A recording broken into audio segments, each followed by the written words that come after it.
पोऱ्यावालाच नाही, इथली चव घाली 50-50 हजारनी डायरेक्ट लाखवर बजेट जाय. 2 लाख 3 लाख 4 लाख 5 लाख. आता मालेगावकडे काय जड जावा नाही बागायते आता. पण आमना फपुटा मग कसाल देवा तिने जुनं काहीच राहिलं नाही, काहीच राहिलं नाही. आखो सांगच तुमले ज्या 40ने पुढे आहेत त्या भाऊसले माहिती, ज्या 50 ना काका आहेत त्या सांगतील. अभ्यास करू नका असं आपलं दुमत नाही बाबाजी, अभ्यास करू नका असं आपलं दुमत नाही. अभ्यास शिक्षण वाघिणीचं दूध आहे, शिकलं पाहिजे. पण तो जो जिव्हाळा होता ना तो आता नाही राहिलेला. म्हणून सांगतो पहिले पोरेस ना वार्षिक पेपर जर देणार आहे, पेपर शेवटला कसा जायरा ना यावर त्यानं ध्यान नाही राहे. पेपर कवय पटकन देऊ सर ना आत्मान, कवय पटकन घर जाऊन मामान गावले जाऊ. म्हणजे पेपर कसा जायरा ना यानापेक्षा मामान गावले जावाना आनंद मोठा राहे. बरोबर आहे का नाही? मामान गावले जावाना आनंद मोठा राहे. जिव्हाळा होता हो तवय मामा बी तसा होता, माम्या बी तशा होत्या. माम्या अशा होत्यात पहिले, बाप रे बाप, बाचा उन्हा म्हणजे देव उन्हा देव. बाचा 4 दाव का खावाल मागेना तरी मामी कंटाळा करीन नाही. माय बाचा देव रास म्हणीशीन त्या बाचा असले असं वाटे कवय मामान गावले जाऊन कवय नाही. आता पोऱ्या ना पेपरे सरेलो विचारा भाऊ मामाच्या गावाला जातो का? पोऱ्या सांगा नाही मम्मी आठच बरं आहे आपला घर. का ब? कारण मामान घर घ्या का यान जर सांगा ना मामी चहा गरम कर दे, मामी लगेच बुतडा तोडत का रे 3 दाव गरम घे घडी घडी गरम करायला लावत. मग त्याला असं वाटत आईच बरं आहे आपलं गरज रे आप्पा, नको मामा नको मावशा नको. पहिलं काहीच राहिलं नाही. या बाबा बसेले त्यासले विचारा, त्याच ना टाइमले पैसा नाही होता. चिवडा बनायत ना चिवडा, साध्या गोष्टी आहेत. चिवडा बनायत, चिवडा इथला साधा राय ना, तकदीरवाला शेंगदाणा सापडी जाय असा चिवडा राय. तकदीरवाला शेंगदाणा सापडे असा चिवडा राय. पण तो चिवडा खावाना आनंद त्यासने लिहिले. आता तो आनंदच नाही. आता 50 प्रकारना चिवडा मिक्स कर दे पोऱ्यांसमोर ठेवा, भाऊ चिवडा बनवलाय नाश्ता करणार राज्यात. तो सांगतो नको मम्मी मला डेअरी मिल्क पाहिजे गुकायले. खावालेच चांगलं नाही ना हो, खावालेच चांगलं नाही ना हो महाराज. गोई तुम्ही काय ऐक, गोई खायले गोई हो म्हणा. बाप रे तुम्ही काय सत्यानाश करार बटेले तू. तुम्ही का म्हणे दुकान बंद पाठ टाकशात भाऊ. विठ्ठल तुकोबारायांनी सांगितलं मला नाही हो, मला तर माहिती आहे, पण माझ्या पत्नीनं सांगितलं सगळे भक्त तुमच्याकडनं काही ना काही मागतात म्हणले तुकोबारायांना काहीतरी द्या ना. म्हणून मी तुम्हाला सांगते माझ्या तुकोबारायांना करू भगवंताकडे बघितलं आणि देवाला सांगितलं देवा मला मागायला सांगतोय. अरे मला मागायला सांगतोय, मला देशील तू काय देणार? माझं जाऊ दे रे देवा, तू एवढ्या कर्जात बुडलेला आहे का? माझ्या एवढ्या कर्जात बुडलेला आहे ना, माझं मागायचा विषय दे सोडून, मी काय भक्ती केली सोडून दे. अरे माझ्या वडिलांची ठेव तुझ्याकडे एवढी शिल्लक आहे, त्या कर्जातून तू उत्तराई होत नाही. माझं कर्ज कधी फेडणार? आणि परिचय देताना महाराज सांगतात अभंगाच्या प्रथम माझ्या वडिलांची. वा बाबा महाराज लोकांसाठी टाळ्या झाल्या पाहिजे. वातावरण तयार करा ना का द्या एक नंबर. असं तयार वावर राहिना ना मला पैरानं बोलतं सोपं जास. हा असं वापी येईल पाहिजे मस्त. वाजवणारे महाराज येणे म्हणणारे महाराज जोरात आहे महाराज. हां असं आहे ना, मुरकड बी वागायचं याठे वातावरण चांगलं शे नाही का. ज्यानं भाऊबंद चांगला त्यानं कार्य चांगलं पार पडस. बरोबर आहे की नाही? भाऊबंद चांगला राहणार का कार्य चांगलं पार पड. किडा पाडणारा जर राहणार ना साखरपुडा सुद्धा घर नको बो ततच मोडल्या भाळ मस्त करल्या भाऊ. भाऊबंद चांगला राहणार मान उभारी जर पैसाच ना विषय नाही. पैसा गरीब पान भिकारी मरस तरी 2-4 लाख रुपये त्यानं गोदाडा माहीत पडतं साथे. पैसाच ना विषय नाही राहिले, नीचच ना विषय राहिले आता. हां इथं वातावरण कसलं महाराज, सगळे लोक एवढे दिलदार आहेत महाराज. कोणाबद्दल कोणाला द्वेष नाही, कोणा काही घेणं देणं नाही. आणि आई चांगलं रास बरं का बाबा. मी प्रत्येक कीर्तनातून सांगतो वारकरी संप्रदायासारखा पवित्र संप्रदाय नाही महाराज, पण वाढत नाही. त्याला कारणच असं आहे आपला नीच येतच. विठ्ठल विठ्ठल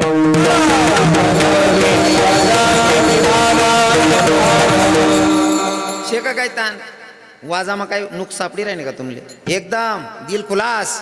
हां पुरा मेहनत लिसणी. आता म्हणणारा बाबाच नवी शेका काही कंटाळा का काय वजनात कामशे.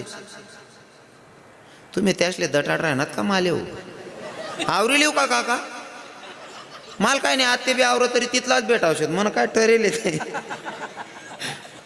हा माझ्या वडिलांची मिरासी गा देवा. तुकोबाराय सांगता देवा महावडिलांची तुझ्याकडे ठेव आहे. मला आवडेल सांगायला, संतांचे जे विचार आहेत ना ते तुमच्यापर्यंत पोहोचवण्याचं काम आमचं आहे, आमच्याकडे दिलेलं आहे आणि ते व्यवस्थितपणे तुमच्याकडे पोहोचवण्याचं काम आम्ही करतोय. कदाचित कमी पडत असेल तर क्षमा असावी, पण तुकोबर आहे वडिलांची ठेव सांगतात, आवर्जून वडील शब्द वापरलाय, माझ्या वडिलांची. तुकोबर आहे वडिलांची ठेव सांगतात, माझा विषय दे सोडून रे देवा, माझं काय बँक बॅलन्स आहे तुझ्याकडे तो विषय सोडून दे, पण माझ्या वडिलांची ठेव तुझ्याकडे शिल्लक आहे. त्या कर्जातून तू अजून उतराय झालेला नाही आहे, तेच कर्जामध्ये बुडलेला आहे तू, अजून ते कर्ज फिटलेलं नाही तुझ्याकडनं. माझ्या वडिलांचं तुकोबार आहे वडील सांगतायत. आणि आत्या ना पोरेस ना बाप, जर कधी मित्रच मा उभा राय ना अचानक बाप उन्हा तरी आव सांगत, पप्पा तुम्ही आड कायले आलो ना दाड तुम्ही घेत म्हणा, मित्रच म्हणा का तोंड घाला, पोऱ्या असतच मला नंतर. म्हणजे मित्रांमध्ये उभं राहिल्याच्या नंतर बाप येतो तरी पोराला लाज वाटते. माझे तुकोबार आहे छातीला हात लावून सांगतात, माझ्या वडिलांची ठेव शिल्लक. अरे कितली मोठी शोकांतिका आहे.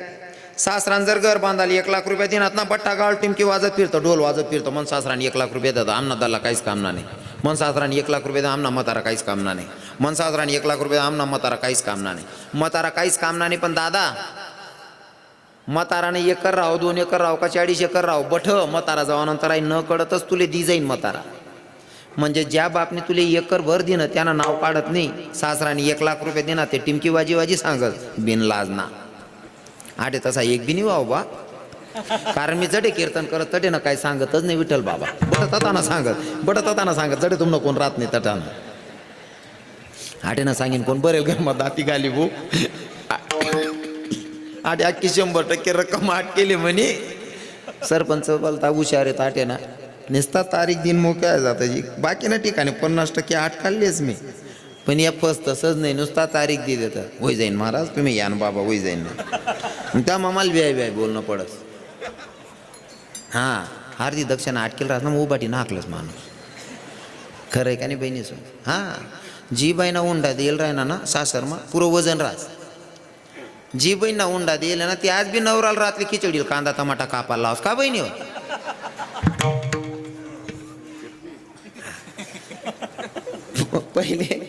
पहिले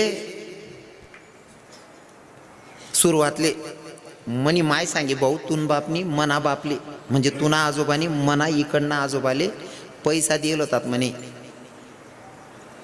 600 रुपये 800 रुपये 1000 रुपये असं काहीतरी देत त्या पोरवालाले, तवय पोर करले. मग ते जरासं आहे ना जास्त होई गे, मग पोऱ्यावाला लेवायला लाग्या. पोऱ्यावालाच नाही इतली चव घाली 50-50 हजारनी डायरेक्ट लाखवर बजेट जाय. 2 लाख 3 लाख 4 लाख 5 लाख. आता मालेगावकडे काय जड जावा नाही बागायते आता, पण आमना फपुटा मग कसाल देवा ती नीतला. हां तरी कथा बी काय बी मागेल भगवानने असं उलट कर का नाही, हुंडा मागणारच नाही, जिराईत दिनी इथली जिराय ना आता डायरेक्ट 36 वरीस ना का हो, यंदा बी भेटणी नाही हो. बाकी ना ते आमले सांगता बाबा अहो बायोडाटा लिहा कोठे पोर वैते सांग. मना बॅग बदलावस ना कमीत कमी 40-45 बायोडाटा निघतात बॅग माई. पुढला वरीले जावं का तो भाऊ तसा सुना दिकच माले. काय होता त्या बावड्यानं काय नाही हो महाराज गय तो 2-3 ठिकाणी पण पोर पटणी नाही. अरे लबाड पोर पटणी नाही रे, भेटणीच नाही. खरं का बोलतात नाही बाकी ना लोके, पटणी नाही. हा उजी हिर आहे तुला, पोर पटणी नाही तुले.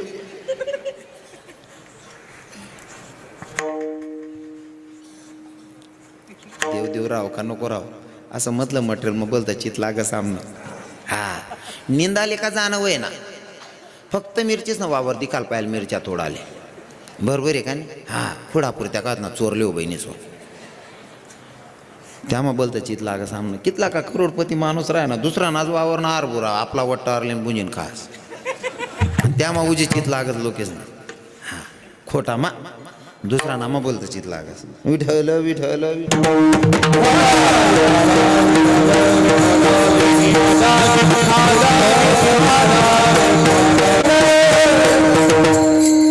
वडील सांगितले माझ्या वडिलांची, वडील शब्दावर मला बोलायला आवडेल. तुकोबाराय सांगतात माझ्या पूर्वजांची माझ्या वडिलांची माया बापाची ठेव तुझ्याकडे शिल्लक काय देवा. पहिल्या बापाची स्तुती करताय, वडिलांची स्तुती करताय, पूर्वजांची स्तुती करता. आणि आडे आपण बाप न जर राहिना तरी आपण सांगतात आई बट मनजी. ते जुना कीर्तनकार नारायण बाबा सांगेत, वावरता खाली व्याईल लय घ्या म्हणे, कपाशी लायला होती, मस्त खत लायला होता, शिवाय जायला होती. व्याई मेर मेर पीर राहता बांधवर लागसा. व्याई सांगे बाई कपाशी बोलती बारी येऊ. हा बारी का बरं नाही, पट्ट्यानी मेहनत तशी लिहिले व्याई, खत लायले खत, जर निघत पैसा होते येत. व्याई पुल्ला वावर मागे तिना ते मोठली होती. वा वा देवनी काय कृपा आहे, काय बारी कपाशी. अहो देव काय करी हो व्याई, कष्ट करणं पडस. व्याई घर निघ्या आणि बरोबर रक्षाबंधनने टाइमले पोरले लेवानू ना कपाशीले ती फुल पोगली लागीच राहीन ती. चला म्हणे व्याई वावर मग नका हो जाऊ द्या म्हणे, चला हो वावर मा फेरी मारी होत म्हणे. ग्यात वावर मा कपाशीन डोकी टाक दिल होती. व्याई काय मेहनत आहे म्हणे तुम्ही, काय पीक आहे. जाऊ द्या हो देवबानी बटा सत्यानाश कर टाका हो. तवय देवबाना सांगते तुम्ही मेहनत सांग राहता काय रे हो करतदार ना. हा ते कपाशी पडी घेते सांग राहणार देवबानी गोटा कर टाका. कितला बदलेल लोकेश येतो म्हणजे अच्छा किया तो मैंने किया और बुरा किया तो भाईने किया. हा ही मानसिकता चेंज झाली पाहिजे. तुकोबाराय वडिलांबद्दल सांगतात, आता वडील सांगतो एका मिनिटात लक्षपूर्वक ऐका. तुकोबाराय वडील सांगतात म्हणून मला सांगायला आवडेल. काही काही लोकांना बापाचा कंटाळा आला, काही काही लोकांना म्हाताऱ्या लोकांचा कंटाळा आला. म्हाताऱ्या लोकांचा कंटाळा आला ते जाऊ द्या, पण आता स्वतःच्या बापाचाही लोकांना कंटाळा यायला लागला. किती शोकांतिक आहे माहिती आहे का. एका ठिकाणी घडलेला दृष्टांत, सत्य घडलेला घटना आहे, मला सांगायला आवडेल. काय माहिती आहे का बाबा, विठ्ठल बाबा गुरुजी, बाप आपल्यापासून लांब जातोय, काय कारण आहे. आमच्या इकडे कानादेशामध्ये एक म्हण आहे बाबाजी, घोडावरना बाप गेला तर चालीन पण चुला जवळने मायने जावायला पाहिजे. तस ना असं घोड्यावरचा बाप गेला तर चालीन पण चुली जवळची माय नाही गेली पाहिजे. हे भाव तुमचे तयार झालेले आहेत आणि बाप मनातून उतरत गेला लोकांच्या पोरांच्या. का पोरगा जर कामाला जात नसेल ना तर मायचं वाक्य असते भाडा दुकानावर जाय, नाही गेला तर त्या बापाकडे सांगते त्या बाप तुला मारण. काम ऐकत नाही ना, बोलू का तुझ्या बापाला, सांगू का त्या बापाला, कानू गाडा लावू का तू ना. बाप मारतो हे सिद्ध माई करून देते म्हणून पोराच्या मनातून बाप उतरतो. नाहीतर बाप काही कमी नाही आहे. माय जेवढं प्रेम करते ना तेवढंच प्रेम बाप सुद्धा करतो. पण बाप आपल्यापासून लईच लांब राहिला महाराज. बाप मारतो, बाप रागवतो, हे ऐकू ऐकू लहानपणापासून आपण बापच मनातून काढलेला आहे. नाहीतर काही काही बाप मायपेक्षा सुद्धा जास्त प्रेम पोरांवर करतात. पटवून दाखवेल. हा 100 मधनं 95% बापांबद्दल बोलतोय, पर मी 100 मधनं 95% बापांबद्दल बोलतोय, 5% सोडतोय. 5% का सोडतोय, बाकीना बेवडा बिवडा राहतच त्या पेवांसाठी आयुष्य खर्च करतच. त्यांनीच नाही सांग राहिलो मी, आबरूदार बापच ना सांग राहिलो. हा थोडा रागच तुमल्या, आणि राग बिवनात म्हणा काय करली शकत तुम्ही. हा आपलं किल्लावर घरचे आपण पुढलं कीर्तनने तारीख भेटायला पाहिजे, तो तोलतोलना धंदा करतात नाही. आपलं रोकडा कामे काढतो खिचडी लय म्हणा बघणं, रागुना ते काय. आणि खरं बोला ना राग येसच लोकेशले. काय मत आहे बाबा तुमनं, खरं बोला ना लोकेशले राग येस खरं आहे का नाही. खरं जर सांगाल घे ना सगळी माय सुद्धा सांगस तू मन पोटना नाही शा असं. हा खरं कोणी पचाडतच नाही. आणि मी खरं बोलाना सोडत नाही. उजीवाय घे तुम्ही काय करशात पुढलावर हिने तारीख देवत नाही, यांवर काय करशात पट्ट्याला गरजच नाही शे. आपली दुकानं आहे बरे गिरायकच नाही, कमीच नाही बाबा आपले. हा तोलतोलना धंदाच नाही. खरं बोलायला अजिबात जीभ चावान नाही. हा खोटं बोलणं नाही, खरं आहे ना मग खराला घाबरान नाही. हो बाकीना लोके करतो सो धंदा तेवढं बरं आहे. चंदनपुरी माई येईल लोकेच माई एक बी नाहीत तसा, नाही येत ना तसा. आता सीझन चालू आहे, पैसा कोणा उपाट द्यावाना, मतदान कोणले कर द्यावाना.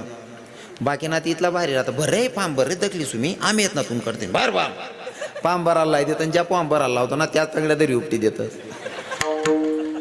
ब्यान राजा बरोबर ना करत जा कोण लोके बोलतात बेकार येतच. हो 5% बाप वजा करायचे जे स्वतःच्या साठी जगतात. मी 95% बापांबद्दल बोलणार आहे. 2-5 मिनिटं लक्षपूर्वक ऐका. 95% बापांबद्दल बोलतो. जेवढी माय प्रेम करते ना तेवढे बापही प्रेम करतात. हो असा जे एक बाप, एका पोराचं लग्न झालं, लग्न झाल्याच्या नंतर पत्नीला दिवस जायचा, दिवस आहेत, बाळंतपणासाठी दवाखान्यात नेलं. डॉक्टर साहेबांनी चेक केलं की भाई शिजर करावं लागणार आहे. शिजर करता करता बाळाला जन्माला घातलं आणि माय मरण पावली. माय मेली.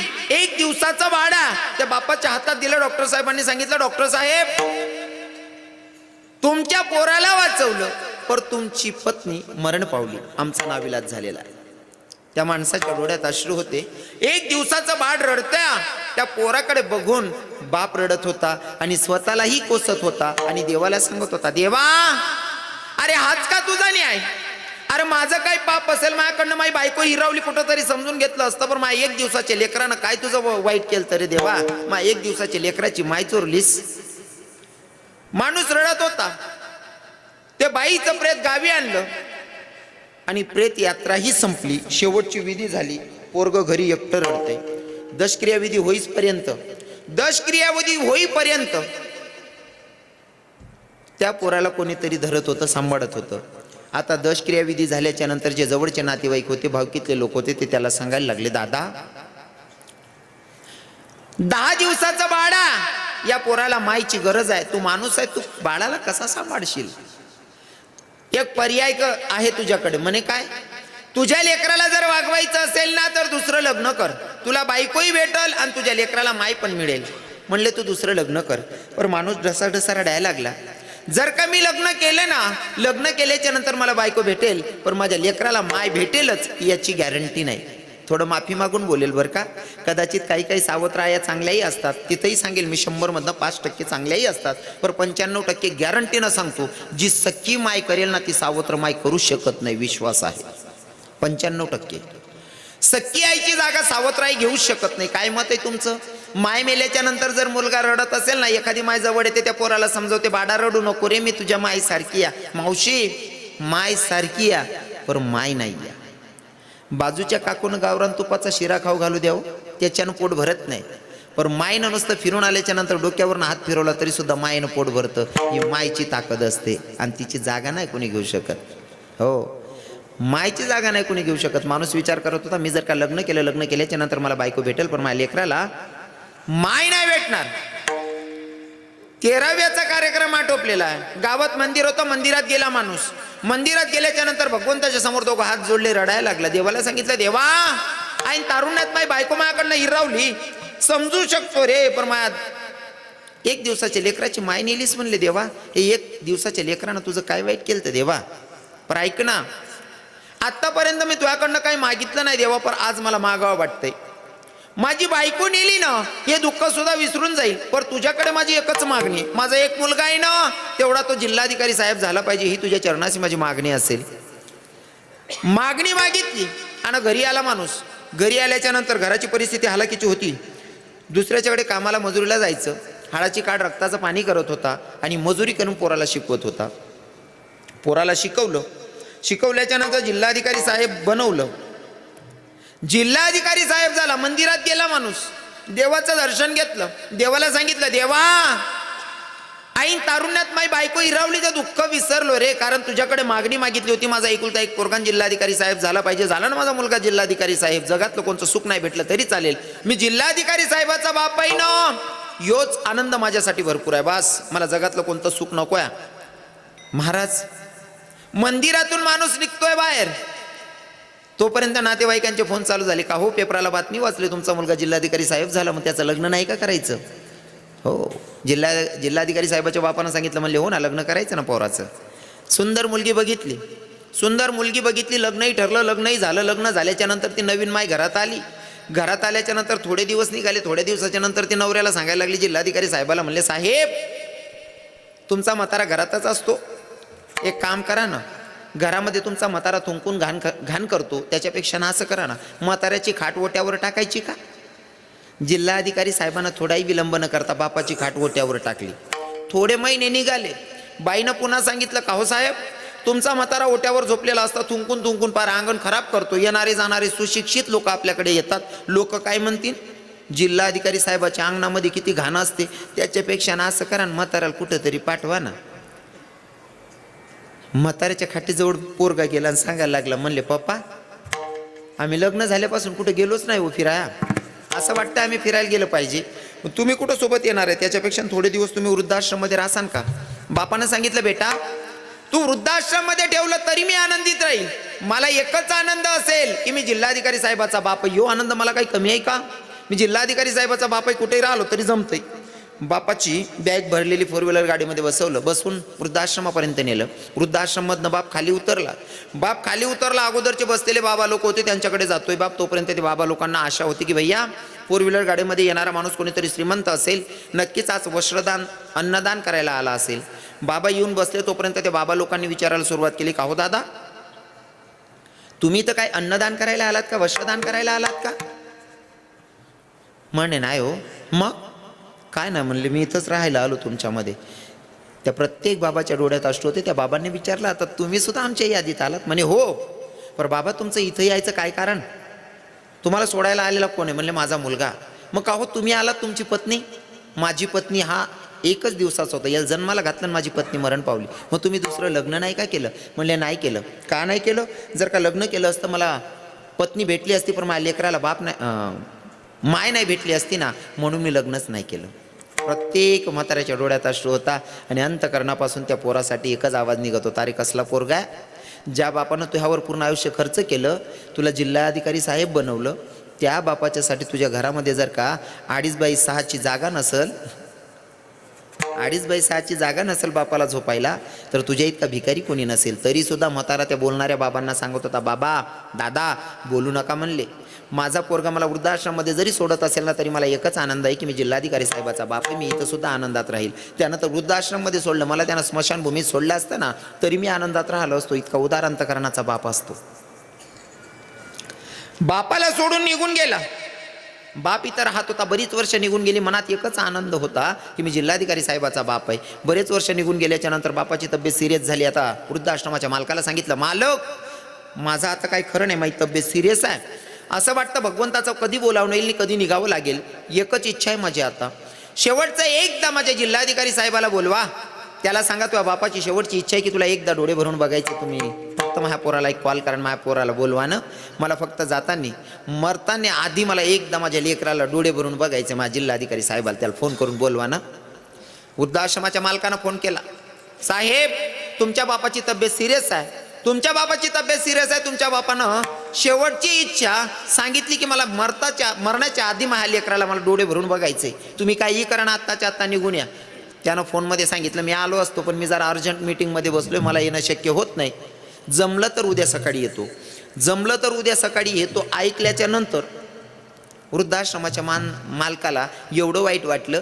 पण अशी बातमी जर का आपण म्हाताऱ्याला सांगितली तर बाबा टेन्शन घेतील, म्हणून वृद्धाश्रमाचा मालक जरा व्यवस्थित पद्धतीत पटवून सांगतो. म्हणले, बाबा तुमचा मुलगा की नाही उद्या सकाळी येणार आहे, तुमचा मुलगा तुम्हाला भेटायला उद्या सकाळी येणार आहे, मुलगा उद्या सकाळी येणार आहे, ही बातमी आज दुपारी माहिती पडलेली आहे. आज दुपारी माहिती पडली की उद्या सकाळी माझा मुलगा येणार आहे. बाप वाट बघत होता, कधी दुपार निघते, कधी संध्याकाळ होते, कधी संध्याकाळ निघते, कधी रात्र होते, कधी रात्र निघते, कधी दिवस उजळतो, कधी माझा जिल्हाधिकारी साहेब माझ्या डोळ्याला दिसतो, या आशेनं बाप वाट बघत होता. सकाळी दिवस उजळला, 7:15 वाजलेले होते. फोर व्हीलर गाडीचा आवाज आला. म्हाताऱ्याला वाटलं फोर व्हीलर गाडी आली म्हणजे नक्कीच माझ्या जिल्हाधिकारी साहेबाची गाडी आली असन. बाप वाट बघत होता, गाडी आली, आला माझा जिल्हाधिकारी साहेब आला म्हणता म्हाताऱ्याला अटक आला आणि म्हातारा जागीच धरणीवर पडलेला आहे. म्हातारा जागीच धरणीवर पडलेला आहे. फोर व्हीलर गाडीमधनं सुटबूट घातलेला व्यक्ती उतरलेला, म्हाताऱ्याचं प्रेत पडलेलं आहे. एकीकडे ते फोर व्हीलर गाडीमधनं उतरलेला माणूस आहे आणि एकीकडे वृद्धाश्रमाचा मालक आहे. प्रेत मध्ये पडलेलं आहे. दोघं एकमेकांकडे बघत होते. वृद्धाश्रमाचा मालक रागातच बघत होता आणि त्या सुटबूट घातलेल्या व्यक्तीला बोलायला सुरुवात केली, यार काय माणूस आहात म्हणले, ज्या बापानं पूर्ण आयुष्य खर्च केलं तुमच्यासाठी, ज्या बापानं पूर्ण आयुष्य तुमच्यासाठी खर्च केलं, तुम्हाला जिल्हाधिकारी साहेब बनवला, रे दुसरं लग्न केलं नाही, पूर्ण तारुण्य जाडून घेतलं, त्या बापानं तुमच्याकडे कधी विचारलं नाही तुम्ही किती लाखाच्या बंगल्यात राहता, तुझ्या बायकोला किती लाखाचं सोनं घेतलं, कधी बापानं विचारलं नाही. अरे मरण्याच्या वेळेस फक्त बापाची शेवटची इच्छा होती की मला एकदा माझ्या जिल्हाधिकारी साहेबाचं तोंड बघायचंय, आणि ती सुद्धा इच्छा तुम्ही बापाची पूर्ण करू शकले नाही. तुमच्यापेक्षा भिकारी जगात कोणी नसेल म्हणला. त्या सुटबूट घातलेल्या व्यक्तीने खिशात हात घातला, खिशातून पॉकेट काढलं आणि वृद्धाश्रमाच्या मालकाच्या हातात ठुलं. त्या वृद्धाश्रमाच्या मालकानं ते पॉकेट फोडलं. पॉकेटमध्ये 2,000 रुपये होते आणि एक चिठ्ठी लिहिलेली होती. चिठ्ठी बाहेर काढली, चिठ्ठी वाचायला सुरुवात केली वृद्धाश्रमाच्या मालकानं. चिठ्ठीमध्ये लिहिलं होतं की वृद्धाश्रमाच्या मालकाला की मालक मला येणं शक्य होत नाही, मला येणं शक्य होत नाही, कदाचित माझा म्हातारा जर का वारला तर शेवटची विधी तुम्ही करून टाका आणि अंतविधीसाठी मी माझ्या ड्रायव्हरकडे 2000 रुपये पाठवतोय, मला येणं शक्य होत नाही. आता मला सांगा किती मोठी शोकांतिका. ज्या बापानं पोरासाठी पूर्ण आयुष्य खर्च करावं त्या बापानं शेवटच्या वेळेस तोंड सुद्धा दाखवायचं नाही बापाला पोरानं, याच्यापेक्षा किती मोठी शोकांतिका अजून पाहिजे. अजून सांगेल बरं का, राग धरू नका, राग धरू नका, सगळ्यांचे पाया पडून सांगतो. भाऊ जर तुम्ही 2 असताना एकीकडे मायबाप असतील एकाला दोष देणे नाही. भाऊ तुम्ही 3 आहात एकीकडे मायबाप असतील 2 भावांना दोष देणे नाही. भाऊ तुम्ही 4 आहात एकीकडे मायबाप असतील 3 भावांना दोष देणे नाही. पण भाऊ तुम्ही 1 2 3 4 असाल आणि तरी मायबाप जर वेगळे राहत असतील तर मला असं वाटतं तुम्ही 50 लाखाच्या बंगल्यात राहून सुद्धा तुमच्या इतका भिकारी जगात कुणी नसेल. स्वामी तिन्ही जगाचा आई विना भिकारी, नाही का. ज्याच्याकडे मायबाप आहे त्याच्यापेक्षा श्रीमंत कोणी नाही. आणि तुम्हाला सांगू का, भगवंतानं दिलेलं, लोक म्हणतात, आपला कानादेशमा एक म्हण आहे, लोकेशनं दियल पुरत नाही, देवनं दियल सरत नाही. हाय आपली म्हण आहे, पण मना अनुभव सांगस मी.